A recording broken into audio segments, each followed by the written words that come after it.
Third time I met O.J. Simpson.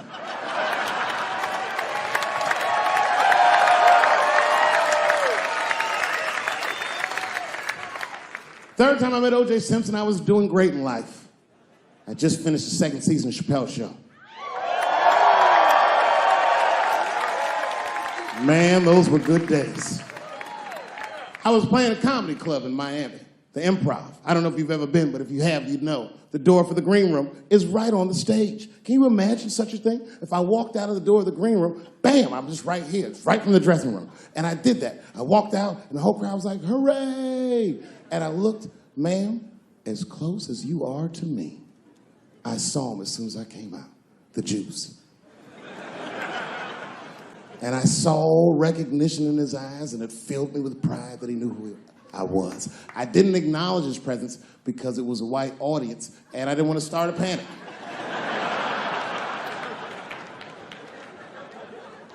But I did my show. Show went great. I said, good night. I just gave him a signal, let him know I knew he was there. And I walked into the green room, and OJ was already in there. I was like, how the fuck is this possible? I was scared. And then my friends came in and we all started talking. We sat down on the couch. And I'm just telling you what I saw with my own eyes. You can believe me or not believe me. But in my experience, O.J. Simpson, one of the nicest men I'd ever met.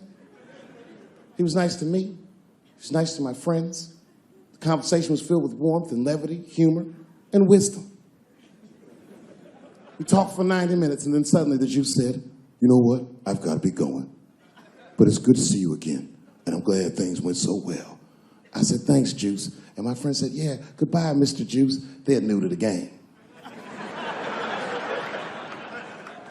He said, no, thank you for your hospitality. Good night, guys. And we said, good night. And he just walked out of the room. And as soon as the door closed, we all looked at each other like, that nigga did that shit.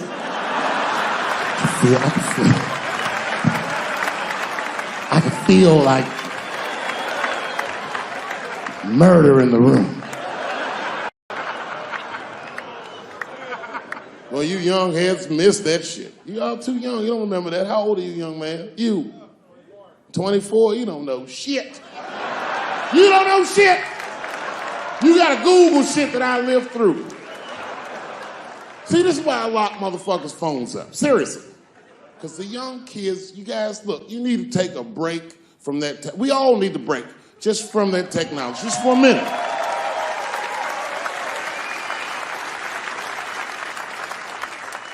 You know, I'm from a different time, young man, a dark time to you. I'm from a time that I didn't even used to know who was on the phone until I answered the shit.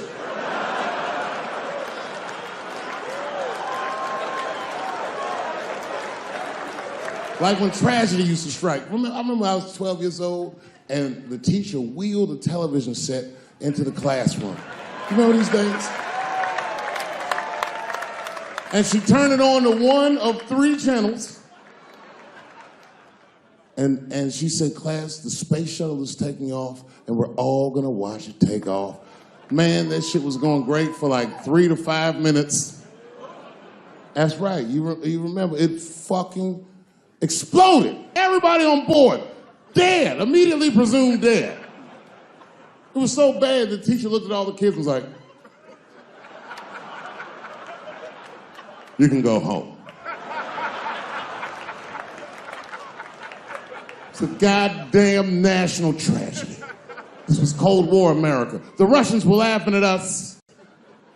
My point is, for a guy your age wouldn't even know the pain because in your generation, it's like the space shuttle blows up every fucking day. How can you care about anything when you know every goddamn thing? I'm getting over one cop shooting, and then another one happens, and then another one happens, and another one happens. I'm crying about Paris, and then Brussels happens. I can't keep track of all this shit, so you just give the fuck up. That's the hallmark of your generation. And that's fucked up because your generation lives in the most difficult time in human history. This is the age of spin.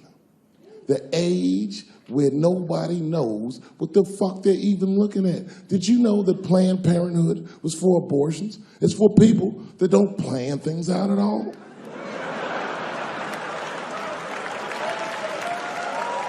That's right. So a guy your age doesn't really know how he feels. Are you pro-choice? Are you anti-consequences? What does it all really mean? It's easier not to care for you. But for us, we were trained to care. We were raised that way. I used to watch a fucking cartoon when I was growing up called the Care Bears.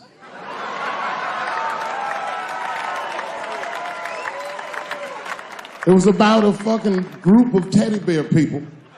They were like teddy bears, but they were like people, and they were all different colors, and they all fucking just walked around caring.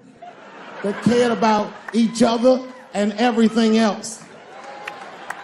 They all had different designs on their stomachs, and the designs told you something about what they might be like inside. Very, very loving group of beings. And when shit got real bad, as nice as those teddy bears were, they didn't get mean faces. They got determined. And the leader would say, "Come on, guys, it's time for the Care Bear Stare." Remember that shit? And them little teddy bears would lock arms and stare at the problem. And I'm not even bullshitting. Actual love would shoot out of their chest and would dispel any. When we grew up, we wanted to be like those bears. And then we got our hearts broken. So we found out that life wasn't gonna let us do that. And that it's impossible to shoot love out of your chest. However, I have shot love onto somebody's chest before.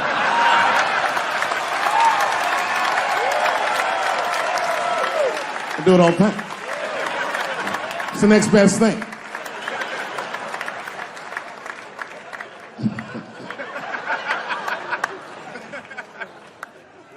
Oh, yeah, you kids don't know. Your generation is just determined to be angry, mad. Everybody's mad. Back when we were growing up, only black people were mad. Now, everybody's just trying to get in on the act. I try to think to myself, well, when did everyone get mad? And then I realized this happened before we were born. This is a long way to go, but probably started in the Second World War. Think about it. All these black men, millions of black men, leave the United States for the first time, go over to Europe with America's armed forces and fight the Nazis and make more money fighting Nazis than they ever dreamed they would make in the United States.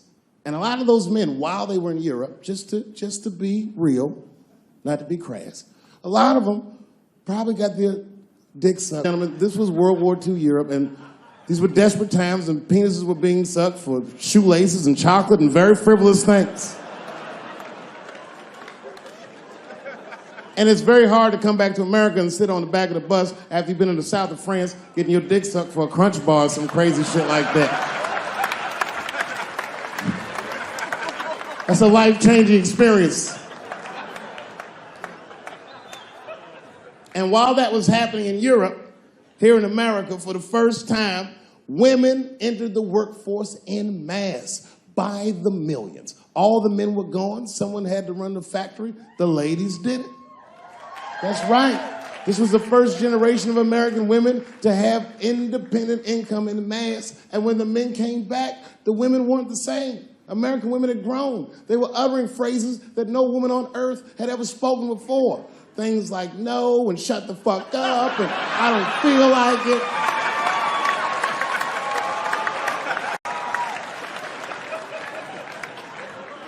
And then behind the scenes of that, there was a little-known government agency that started testing mind-controlled drugs on the American public. They fucked up. They tested it for 12 years. They didn't realize these drugs were not mind-controlling. They were mind-expanding. It was LSD and mescaline and shit like that. And for the first time, there was a new school of thought that was chemically induced that made people question the very society they lived in. By 1960, the President of the United States was only 42 years old. Can you imagine? DMX is older than that. And he was going to usher in a new era of peace. He was going to avoid the Cold War. He was going to end segregation. And they blew his fucking brains out in front of everyone in Dallas. This country was never the same. There were 7 more major assassinations in the 60s. Anyone that stood up and said anything was shot down the streets like a fucking dog. Kennedy, King, X, Evers, on and on. You didn't even have to be famous. You could be a college student at Kent State or in Mississippi protesting the Vietnam War, and they shot them too. Wild era. And while all this was going on, Bill Cosby raped 54 people. Holy shit, that's a lot of rapes, man. This guy's putting up real numbers. He's like the Steph Curry of rape. Man, that's a lot of rapes. 54. He had raped 30 less people. That's still 24 rapes. Don't forget, each one of these rapes has 8 hours of sleep in it. Ladies and gentlemen, that's over 400 hours of rape. It only takes 65 hours to get a pilot's license. If rapes were aircrafts, this nigga's Top Gun for sure.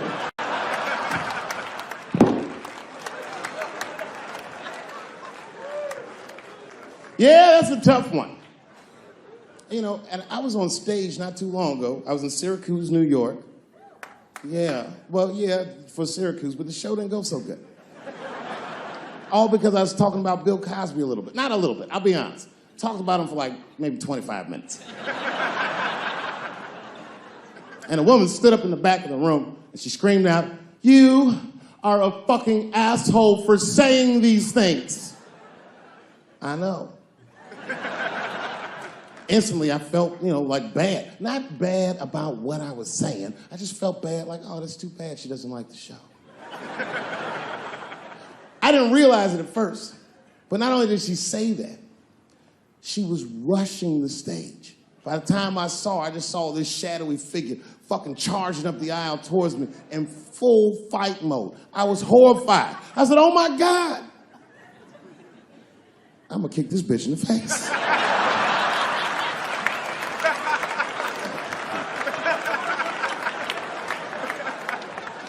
Lucky for me, I didn't have to. Scuffle ensued. And then, finally, she screamed out to me, "Women suffer." I said, I know. And ladies, I need you to know that I know. I need you to know, seriously, there's a lot of men in this room that identify themselves as feminists. I would include myself in that. Don't ever forget, we all have mothers and daughters and sisters and wives, and we want to see all these women do well and not be held back by their gender. There's a lot of men like that in this room. There's a lot of men like that in the world, or as we are known on the streets, bitch-ass niggas.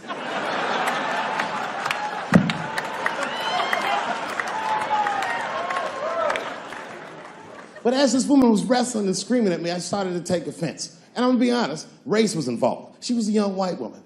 Well-intentioned, but it's like not thinking it all the way through. Bitch, how the fuck are you going to yell at a black man about discrimination? She didn't get it. She just kept going. Women suffer. I know. Women suffer. Same team. Women suffer. I know.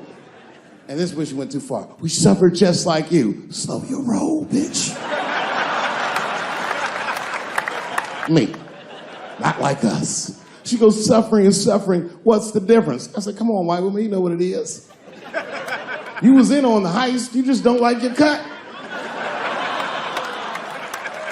You suffer, I suffer. You suffer, I suffer. That's how it works. Can't do comparative suffering. If you're hungry and your friend says, you know, people are starving in Africa, so what, nigga? I still want lunch.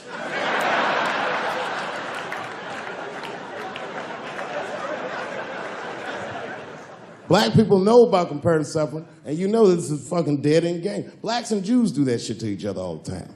You ever played Who Suffer More with a Jewish person? It's a tough game. Whenever you think you got the Jewish guy on the ropes, that motherfucker will be like, well, don't forget about Egypt. Egypt? God damn, nigga, I didn't know he was going all the way back to Egypt.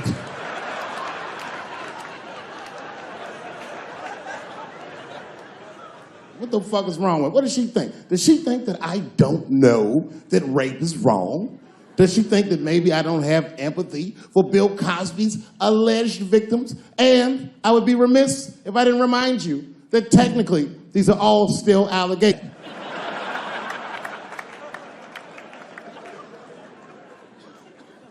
But perhaps, if she looked at it correctly, she would have empathy for me, the man she was attacking. 42-year-old black comedian. Obviously, Bill Cosby was a hero to me. And she doesn't know what it feels like to think that your hero might have done something so heinous. My God, you can't imagine. It'd be as if you heard that chocolate ice cream itself had raped 54 people.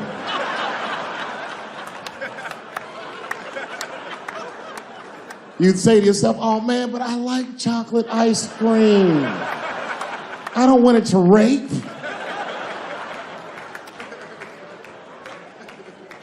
Didn't want to believe it.